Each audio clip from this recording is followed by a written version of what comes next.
रावण और दुर्योधन जैसे लोगों में बुद्धि का स्तर यानी आईक्यू लेवल तो ऊंचा था, परंतु सत्य को समझने की और उसे स्वीकार करने की इच्छा नहीं थी। इसी कमी के कारण वे लोग आज तक संसार में अपमानित हो रहे हैं। देवासुर संग्राम, यह शब्द आपने शायद पहले भी सुना होगा। इसका अर्थ यह है कि देवों और राक्षसों का युद्ध जिसे कहा जाता है देवासुर संग्राम। क्या है यह युद्ध? यह युद्ध है अच्छे विचारों और बुरे विचारों का। सबके मन में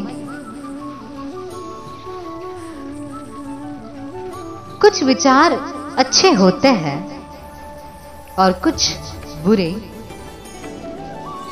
इन विचारों में सदा लड़ाई चलती रहती है, जैसे कि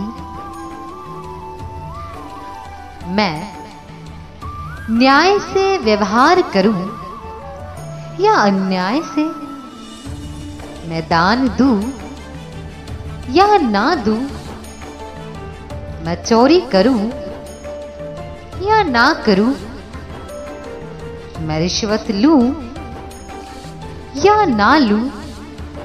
इस प्रकार का वैचारिक युद्ध व्यक्तियों के मन में सदा चलता रहता है।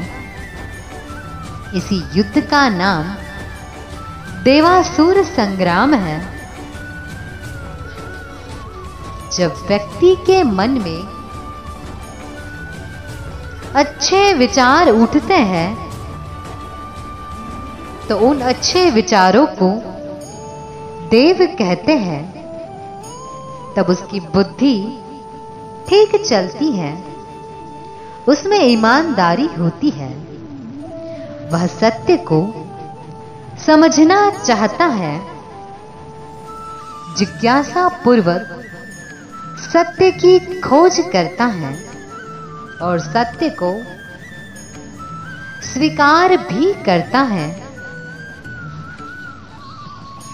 परंतु जब व्यक्ति के मन में बुरे विचार उठते हैं तो उन्हें असुर कहते हैं।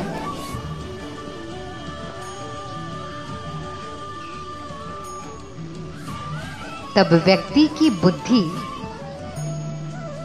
ठीक नहीं चलती, वो बेईमान हो जाता है। सत्य की खोज ईमानदारी से नहीं करता, झूठ, छल, कपट का प्रयोग करता है। अनुचित रूप से दूसरों को दबाता है, उन पर अन्याय करता है। तब वो रावण, दुर्योधन और कंस जैसा असुर यानी राक्षस बन जाता है।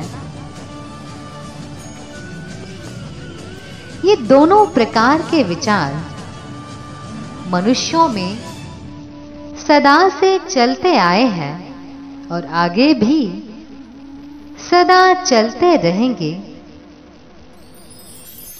इन दोनों प्रकार के विचारों में जो युद्ध चलता है उसी का नाम देवासुर संग्राम है। हमें ये विचार करना है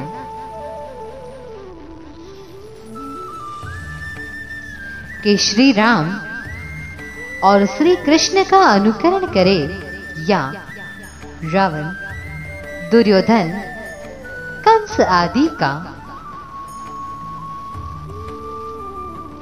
यदि आप अच्छे लोगों का अनुकरण करेंगे तो आपका जीवन सफल होगा।